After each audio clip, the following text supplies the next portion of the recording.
Hey, what's going on? Eric Cortina, Texas Barndominiums. So this is the shop that we did for Barndo 214.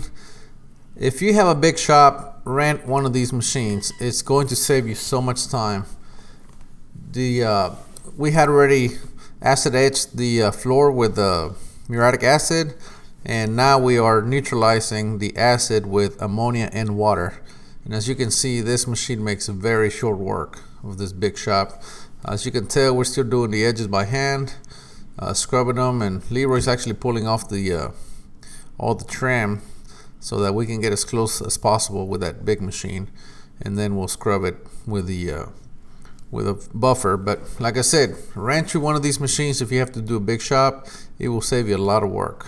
So we are putting the part B of this two-part sealant mix in the cold water to give us what, longer running time, right? Running time, there you go. Yeah.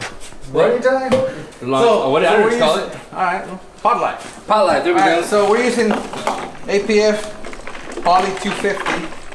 That's going to be the first coat.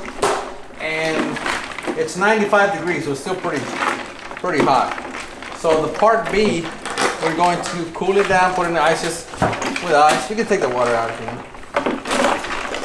So put it in ice, water, and that's going to cool this down, which in turn is going to cool the entire mix down. The part A, if you cool it down, it gets real thick, so that's why we like to cool the part B. And we just keep it in the water. And of course that's going to increase our pot life. Again, we're going to put it down pretty quick, but the longer the pot life, the more it's going to run. It's going to self-level in a way, which is going to give you a better look, less roller marks, or actually no roller marks if you roll it quick enough, and maintain a wet edge at all times. Leroy's going to be out here mixing. He's got his paddle, and as you guys can see, we have a tarp on the ground just in case he spills anything, it won't go onto the concrete. So prepare your area, and of course we have all the kits right there. We have more than we need, and that's what you want. You want more than you need, because once you get going, you can't stop. Do we have another bucket? Yes, sir. Get another bucket, Danny. Of course, we're gonna wear respirators this time. All right, so respirators, and so we're gonna use 2 buckets. Danny and I are gonna start mixing with one. And then whenever we get down to about 25%, we're going to tell Leroy to start mixing another one. By the time he's done mixing, we'll be done with that first bucket. If we have anything left over in it, we'll dump it onto the fresh bucket, and then we'll hand him the empty bucket. And that's how we're going to do it.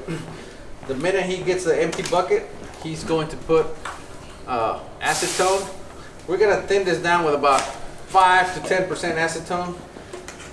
It's pretty hot today, so we're probably going to use 10%. So the first thing he's going to do when he gets his bucket back, he's going to dump the 10% acetone in there, and he's going to move it around so that the 250 doesn't harden in the bucket. He's going to put the acetone and the part A in the bucket, then he's going to mix it, and then he's going to wait for us to tell him that we're ready to go. At that point, he's going to mix the part B, and that'll keep it moving pretty quick. Okay. I'm gonna clean off my shoes really well. You can use shoe covers, you can use whatever. I like to just clean my shoes off really well, and once I go in there, I do not come back out until we're done. Daniel decided last time that he's not gonna clean off his shoes. He didn't want to get any sealer on his shoes, so he decided just to wear his socks. Not this time. And he's not gonna do it again. Why? Because he's still wearing the same socks. He's stuck to his feet. He can't pull them off his feet anymore. So anyway, he stepped on the sealer last time, and that does not feel good. Because if you step on the sealer, you really don't have time to go outside, change your shoes, clean anything.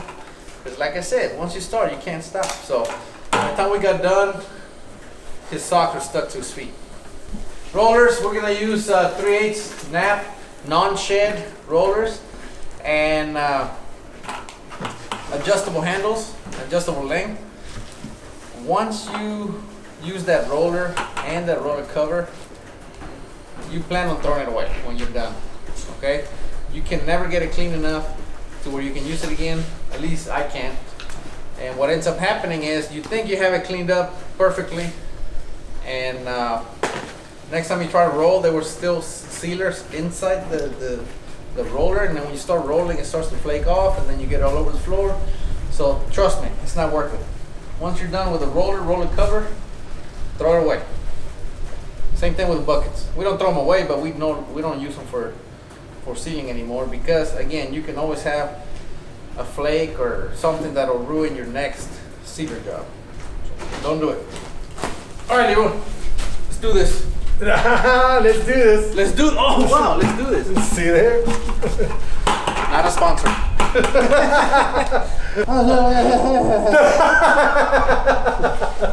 What he said was. I need Daniel's watch. If you don't believe us, watch. What's that? Here. He'll drop it. Here's Daniel's.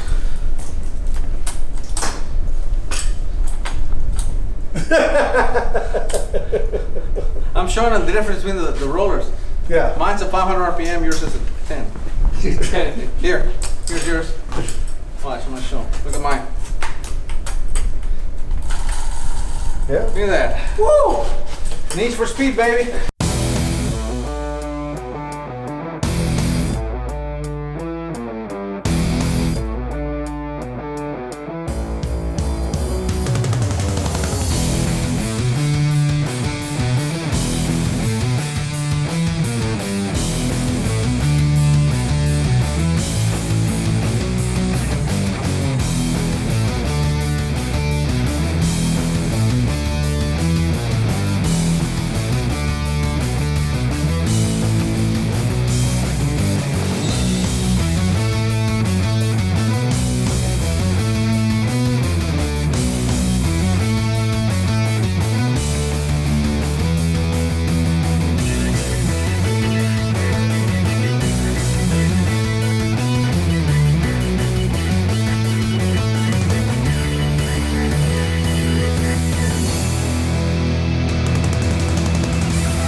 All right, so we're back. We're gonna put down the coat of 501. However, it's been 24 hours since we coated this shop with P250. Typically, you have 24 hours, it's not a problem. However, as hot as it is here in Texas, I'm worried a bit that that 501 is not gonna stick like it's supposed to.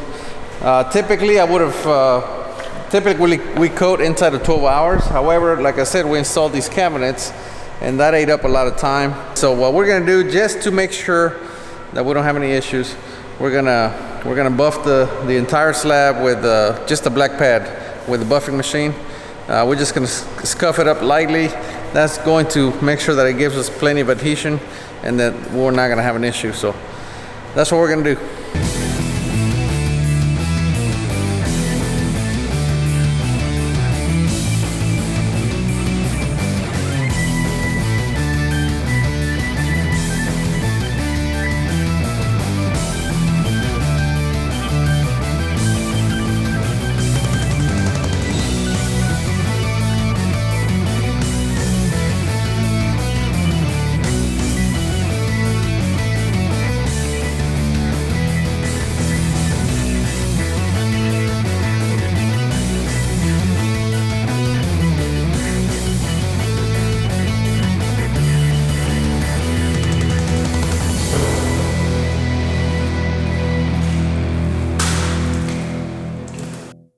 All right, so as you guys can see, we're putting down the P501.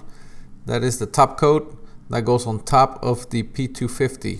Never put 501 straight to concrete. It will not stick. Well, it will stick for a while and then it's going to delaminate, so don't do it. Anyway, as you can see, I'm using a 14-inch roller. Daniel's using a 9-inch roller.